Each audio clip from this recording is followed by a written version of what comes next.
पुणे मुंबई के real estate बाजार में कुछ बहुत ही दिलचस्प हो रहा है। एक ऐसी पहेली है जो कई इन्वेस्टर्स को उलझा रही है। एक तरफ तो मार्केट शांत दिख रहा है, लेकिन दूसरी तरफ प्रॉपर्टी की कीमतें हैं कि रुकने का नाम ही नहीं ले रही। फ्लैट्सकार्ट के एक ताज़ा विश्लेषण ने इसी विरोधाभास को सामने रखा है और आज हम इसी की गहराई में जाएंगे। तो यही है सबसे बड़ा सवाल। जब बाजार में खरीदार कम है, डील्स धीमी हो रही हैं, तो फिर कीमतें ऊपर क्यों जा रही हैं? ये एक ऐसा पैराडॉक्स है जो किसी को भी सोचने पर मजबूर कर दे। चलिए मिलकर इस गुत्थी को सुलझाते हैं। देखिए, इस मार्केट को समझने के लिए सिर्फ हेडलाइन से काम नहीं चलेगा। हमें थोड़ा और गहराई में जाना होगा। अभी यहाँ दो बिल्कुल अलग अलग, बल्कि कहूँ तो एक दूसरे से उल्टी कहानियां एक साथ चल रही हैं। आइए इन दोनों सिग्नल्स को एक एक करके समझते हैं। फ्लैट्सकार्ट की रिपोर्ट का पहला और सबसे साफ इशारा यही है कि मार्केट की रफ्तार धीमी पड़ गई है। लेकिन इस धीमेपन का असली मतलब क्या है एक इन्वेस्टर के लिए? चलिए पता करते हैं। और अब आता है कहानी में ट्विस्ट। मार्केट स्लो होने के बावजूद प्रॉपर्टी की कीमतें कम होने की बजाय लगातार बढ़ती जा रही हैं। ये कैसे मुमकिन है? यही तो इस पूरी कहानी का सबसे दिलचस्प हिस्सा है। तो जब हम सुनते हैं कि रियल एस्टेट बाजार धीमा हो गया है, तो सबसे पहले मन में क्या ख्याल आता है? यही ना कि कीमतें गिर रही होंगी, लेकिन असल में ऐसा नहीं है। तो फिर इसका मतलब क्या है? इसे एक सिंपल से उदाहरण से समझते हैं। मार्केट का धीमा होना मतलब कीमतों का गिरना नहीं है।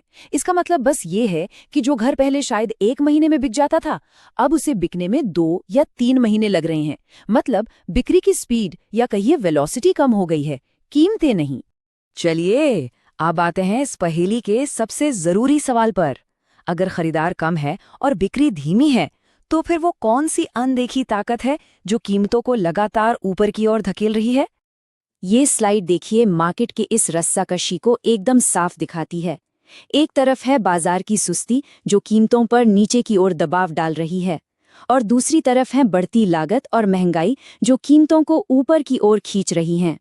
कीमतों के बढ़ने का एक सबसे बड़ा कारण है कंस्ट्रक्शन मटेरियल, जैसे कि स्टील, सीमेंट, इन सब की बढ़ती लागत। और जाहिर है जब बनाने का खर्च बढ़ेगा तो डेवलपर्स के पास उसे घर की कीमत में जोड़ने के अलावा कोई और चारा नहीं होता। लेकिन ये खर्च बढ़ क्यों रहा है? क्या इसकी वजह हमारे लोकल मार्केट में है? नहीं। इसका जवाब जानने के लिए हमें अपने लोकल मार्केट से निकलकर दुनिया के दूसरे कोने में देखना होगा।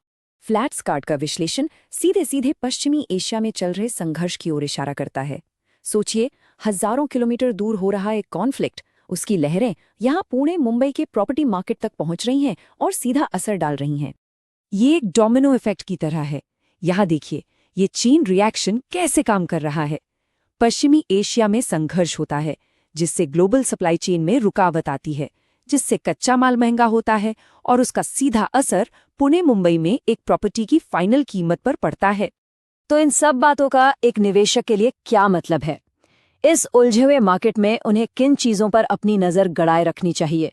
चलिए उन खतरों को समझते हैं जिन्हें मॉनिटर करना बहुत जरूरी है। तो एक निवेशक के तौर पर ये है वो वॉच लिस्ट, वो 4 सबसे जरूरी फैक्टर्स जिन्हें लगातार मॉनिटर करना होगा। पहला, बिक्री की रफ्तार और कीमतों का ट्रेंड। दूसरा, कंस्ट्रक्शन मटेरियल की महंगाई। तीसरा, ग्लोबल सप्लाई चेन कितनी स्थिर है। और चौथा, अंतर्राष्ट्रीय घटनाओं का हमारे मार्केट पर क्या असर पड़ रहा है।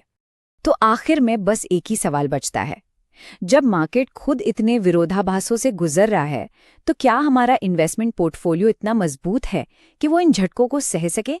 इस सवाल पर सोचने का इससे बेहतर वक्त शायद नहीं हो सकता।